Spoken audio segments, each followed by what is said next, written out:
Coming up next hour, we're going to talk to Kevin Zawala. He's also known as Mr. Peace. He is a youth motivational speaker. He's going to be in Bay City on the 15th, talking to a number of assemblies. And we're going to find out what he's all about next hour. And welcome back to hour number 2, the Art Lewis Show here on WSGW for this Wednesday morning from my Second Our Spirit Home studio, sponsored by Linda Shepard at Pinnacle Realty for all of your residential and commercial real estate needs. Give Linda a call, 989-295-7713. Let her go to work for you. You can find her at Pinnacle Realty at the Point, M46 and M47 in Saginaw Township, where you'll also find Cafe 476 and its delicious soups, foods, and all kinds of wonderful beverages. At this time in our history, both world history and local history in the United States, things happening in schools, some good, some not so good, like Oxford, it calls for special messages. And our guest today delivers some of those special messages. He's known as Mr. Peace. We'll find out why as we say good morning to Kevin Zawala. Kevin, good morning. How's it going there, Art? Good to see you.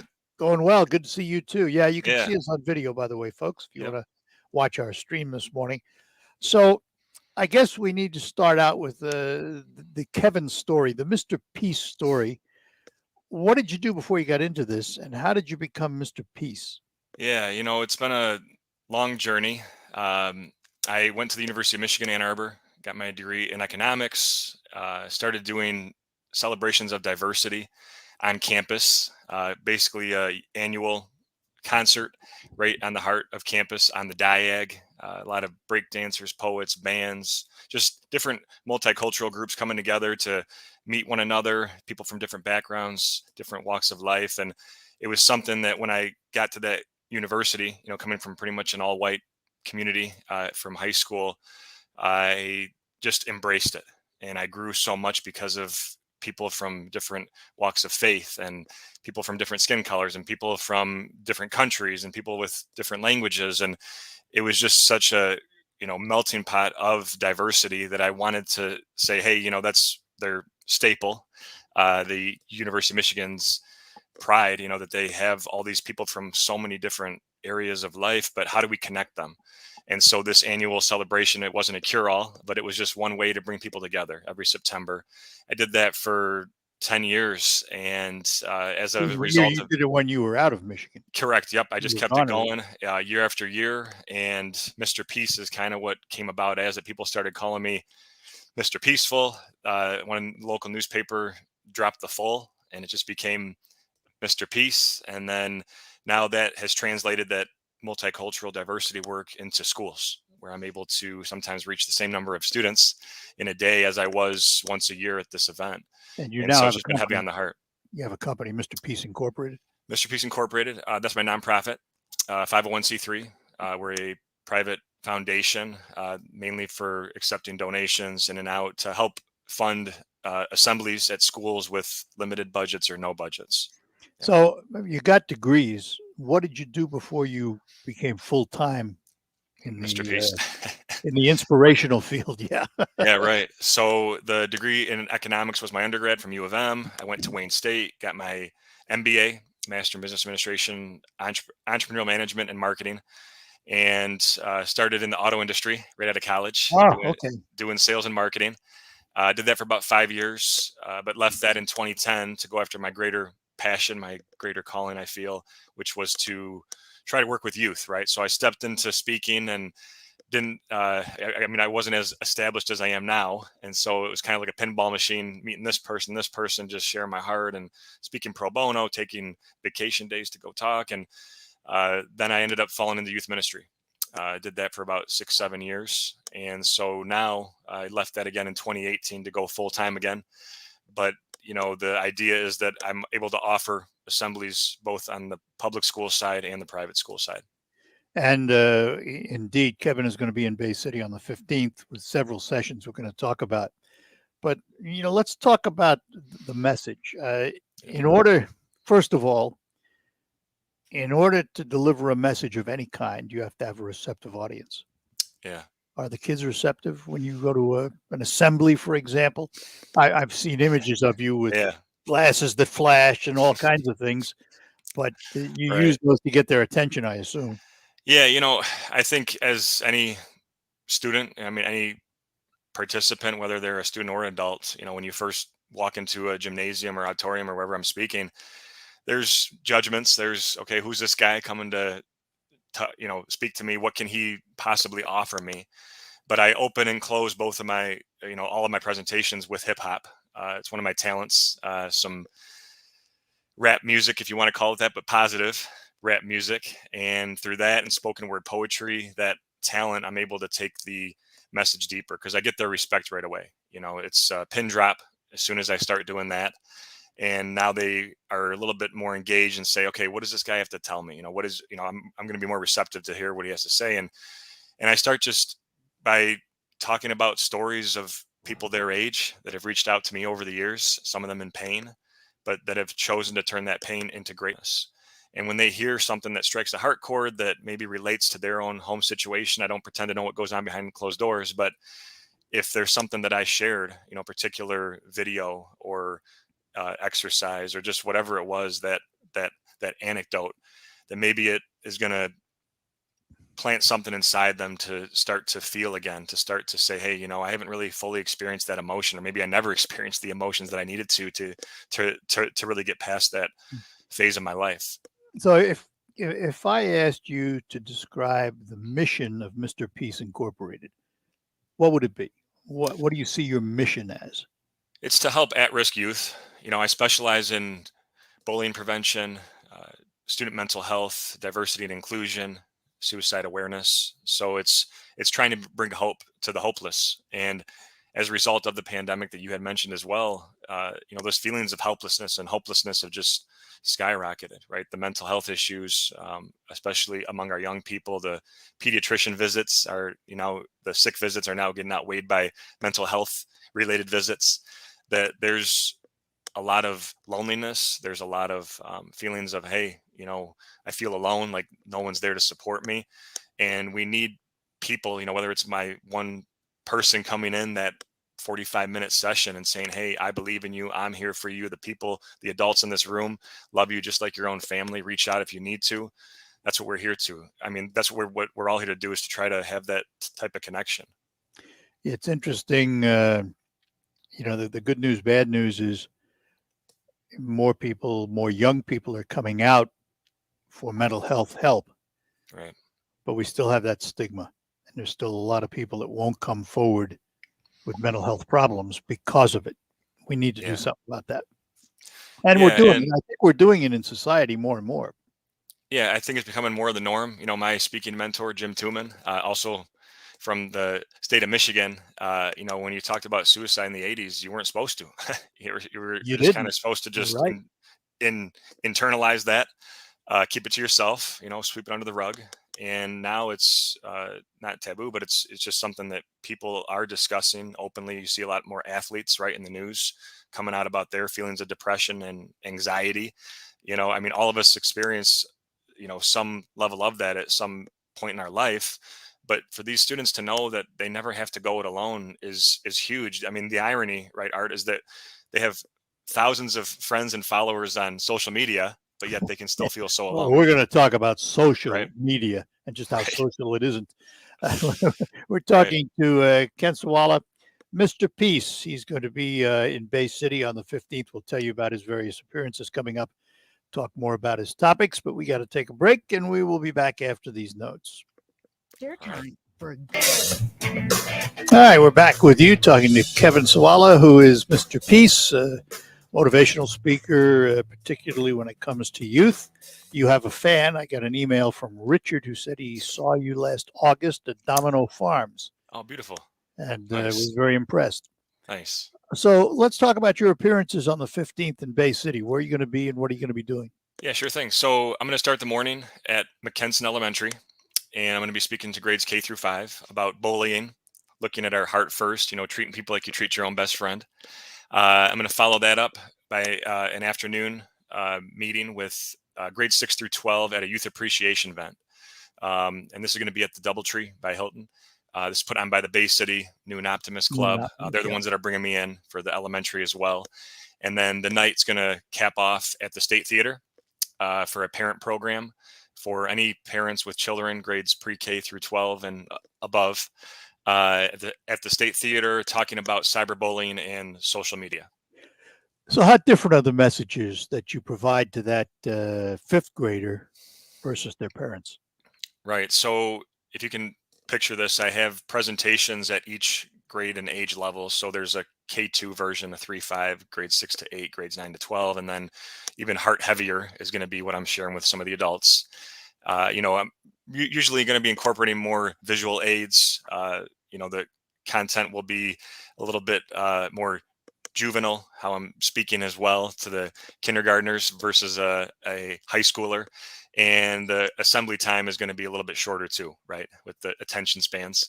But even for adults, sometimes the attention spans can go too. So I try to make sure I have engaging multimedia throughout. So there's picture slides that reinforce the stories. There's the music that we already talked about. There's the inspirational videos. There's the tangible physical objects that they can see live. So that combined with my energy is what I try to bring to every talk that I do. I saw some of that energy on the videos and I'm going, oh my God. I'm too old to keep up with that. Just a lot of coffee. Oh, is that what it is? All right. So this is a simplistic question that I guarantee does not have a simplistic answer. Social media, good or bad, when it comes particularly to youngsters? We say everything in moderation, right, through all aspects of our life. And for social media, though, the interesting point about it is that, we have age restrictions on gambling, alcohol, smoking, things that give off dopamine. So does social media, and so do our cell phones, right? Our phones give the same thing off, and there's no age restriction on this, right? And so when you think about that, we're basically telling these youth that when you have a problem, right, at a young age, that you can find your self-worth, you can find your solution based on the number of friends, the number of likes, the number of followers, the number of comments on this device versus going to talk to a real live human being. And when that gets hardwired in our brain, all of a sudden these youth are growing up, and that's why you see them hanging out, but they don't even know how to talk to their peers.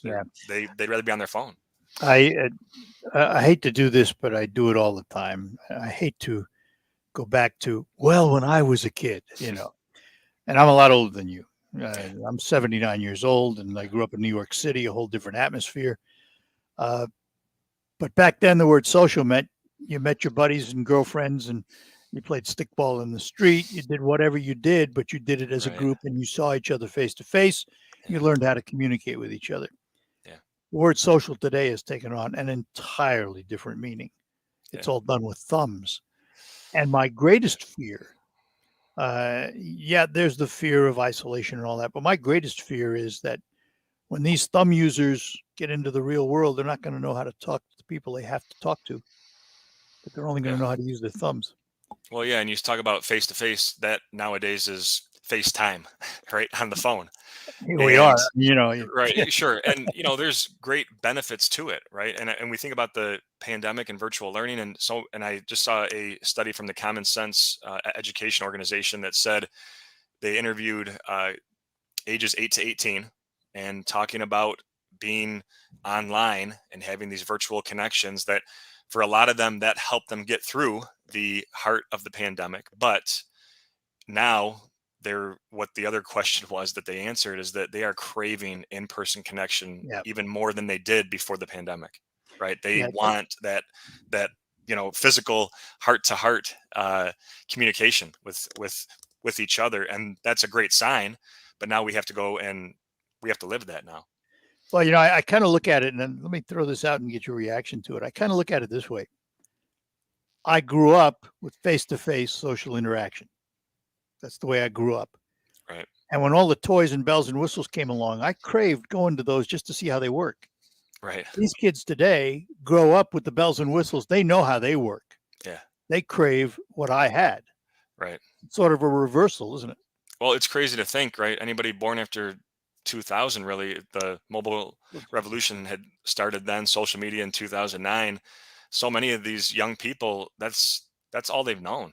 They've only known having a cell phone, right? Yeah. They've only known, seeing people online for some of them, in kindergarten, first grade, and to now have them try to interact, it's new, but the comfort zone is a dangerous place to be. So the intention is that they're going to get past that and go into that feeling of discomfort, but hopefully that's going to help them grow in the long run with those relationships that, can really truly last forever. That life is about that. And I think for me, I haven't lost the intimacy factor when I've done the virtual assemblies, through Oh, Zoom. you're there, right? So I mean, that for me has been great because I've seen the emotion still come through the screen, but I still prefer to be in person, right? Because when you see that student like eye to eye and you can kind of almost feel the heart in that moment, that's something that you can't Yeah. replicate It's through a TV or through a it's phone. interesting you say that.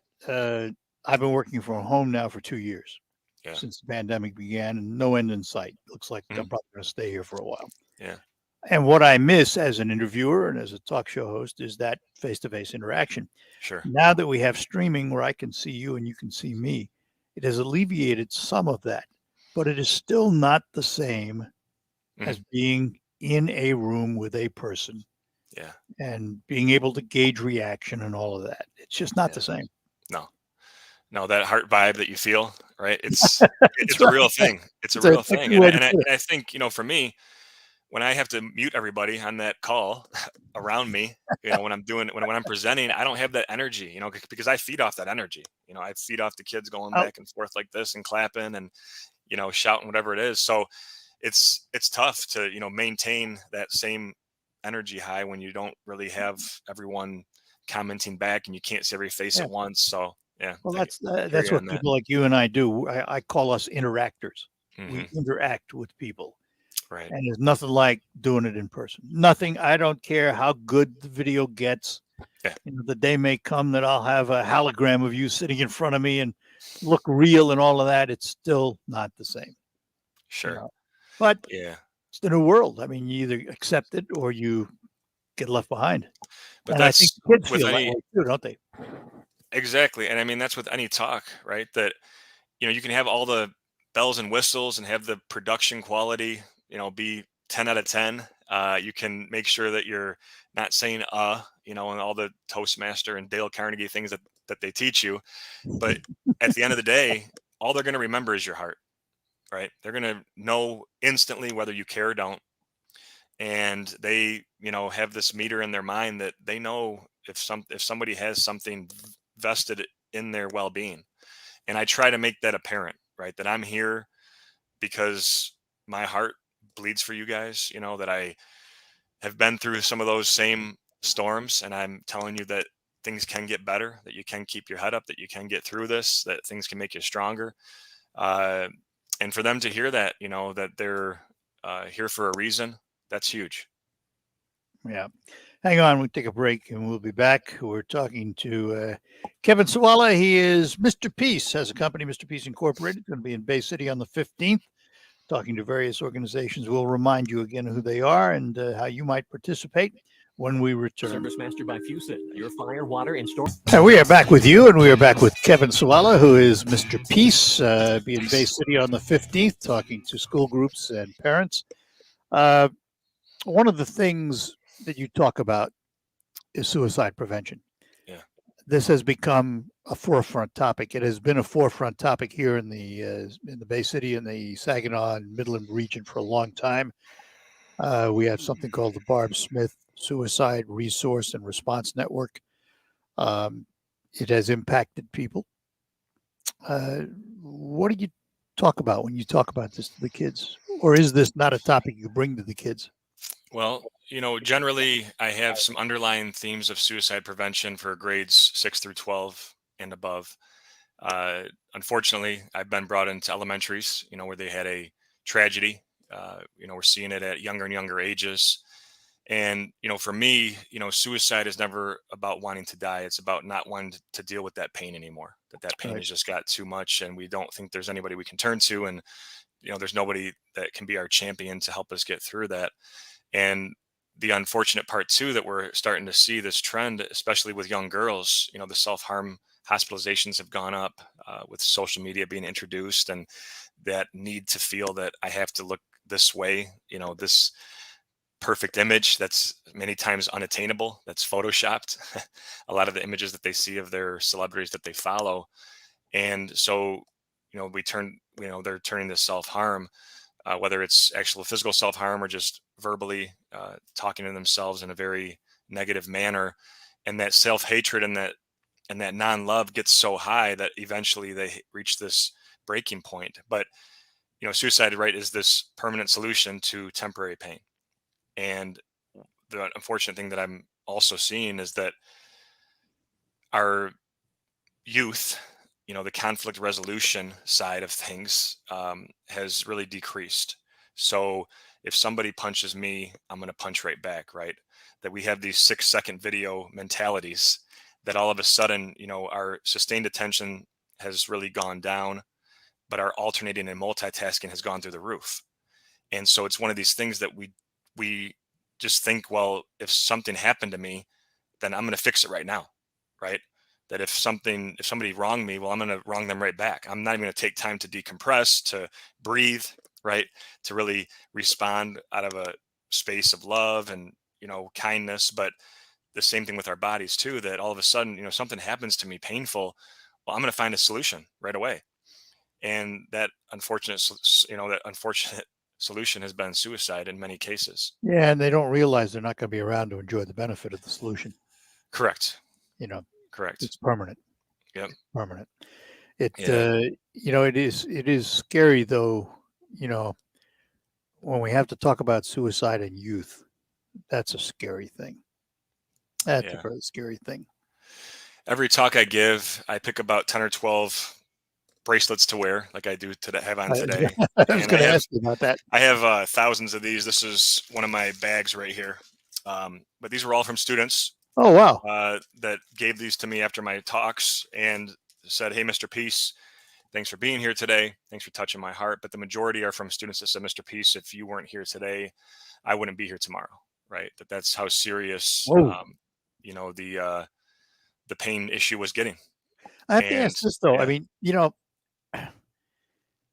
most, not all, but most of these youngsters have parents, have people to go home to. Where's the breakdown in communication that youngster doesn't feel they can sit down with mom or dad and talk about this problem, which is, utilizing most of their time worrying about it, leading them to the point where they might consider suicide? Where's the yeah. breakdown?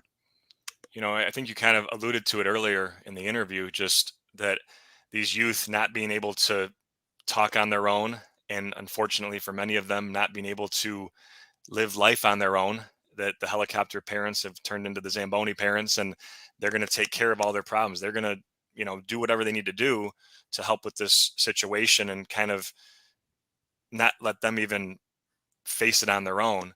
But in the same context, all of a sudden these youth that maybe feel a little bit overwhelmed by all that parental support, maybe some of it that's kind of unwanted at times, they're not going to be as apt to go to them, right? That all of a sudden they're thinking to themselves, maybe they're going to make it worse because maybe they're going to take this issue and go tell my teacher and go tell the principal and get everybody else involved at the entire thing. And all of a sudden now I'm going to be bullied further, right? Or I'm going to be made fun of even more.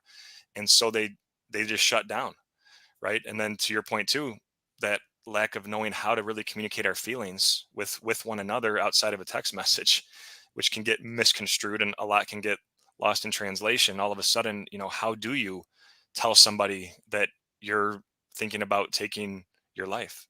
Yeah. That you're thinking about ending things. So how do you tell parents to read the tea leaves?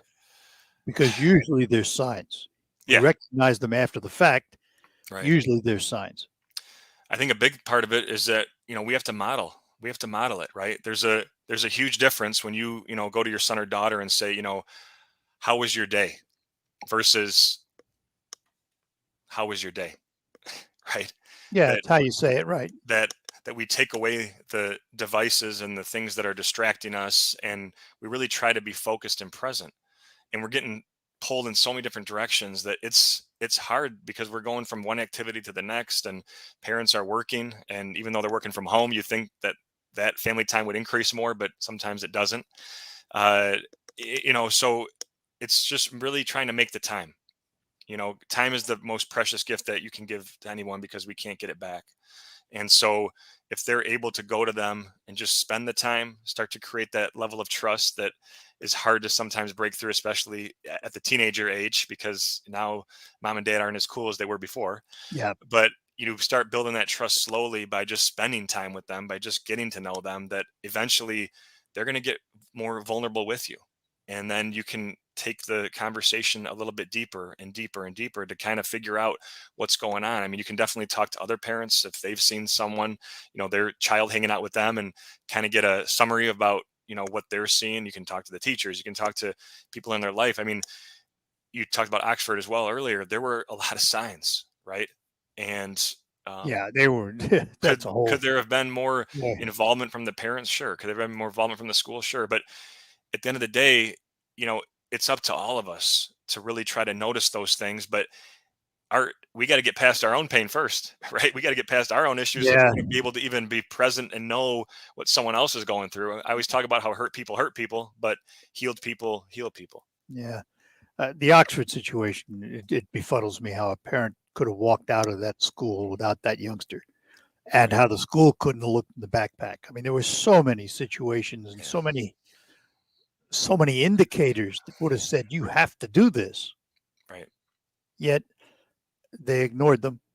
And that's not unusual, is it? I mean, Yeah. in life, we tend to ignore things that we don't want to be bothered with or Yeah. upset us, what have you. And I think about it too that, I don't think the solution is more metal detectors. I don't think the solution is arming all the teachers. I don't think the solution is bulletproof glass a foot thick. I think it's addressing the root cause, which is people in pain.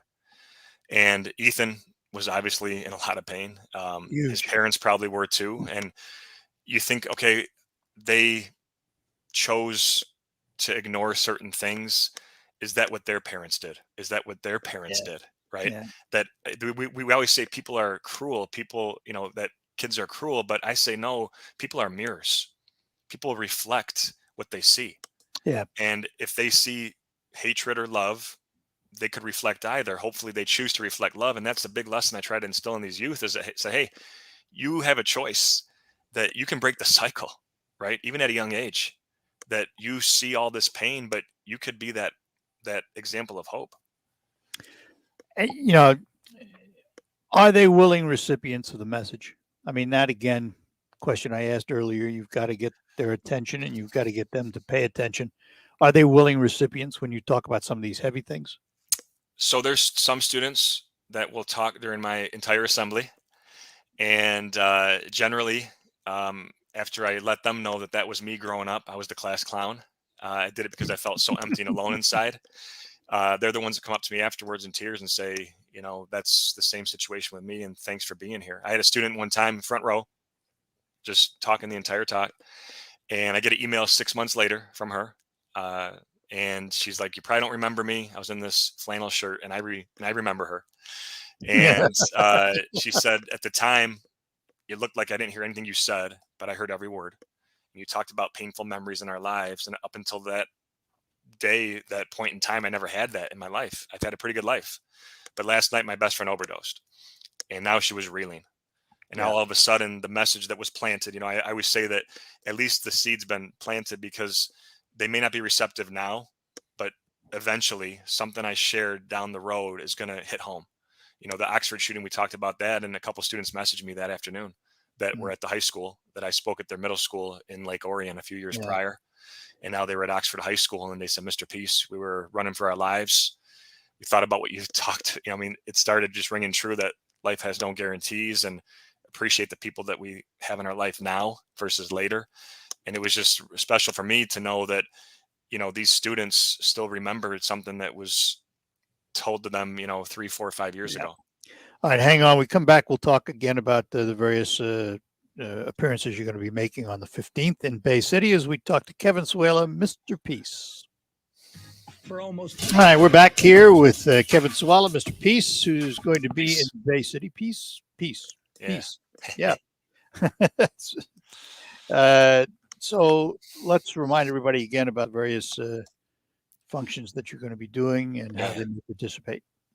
Yeah, so I'm going to be there on March 15th and starting at McKenson Elementary School, talking to all the grades about bullying, looking at someone's heart first, right? That need to really see people for who they truly are. Then moving on to the Doubletree by Hilton for a noon talk for a youth appreciation event. And this is going to be put on by the Bay City Noon Optimist Club out of Bay City. And they have been kind enough to sponsor me to come to Bay City. But they're going to be honoring grades 6 through 12, some students that have done some great things in the community. And I'll be speaking there. And then following that, I'm moving on to State Theater. So it's a marathon day. Going to be talking to the parents about cyberbullying and social media. And another big point to just bring up, throughout all these presentations, every talk that I give, this is a huge concept and principle that I try to hammer home. You probably saw my shirt earlier, but it says miracle on here because I talk about how all of us with the lines on our hand have the letter M, right? So with each hand, you have at least one on each hand. Sometimes a faint line connects that I traced one of them here. But this M, along with standing for Michigan, no, just don't say that in Ohio. Yeah, you got that right.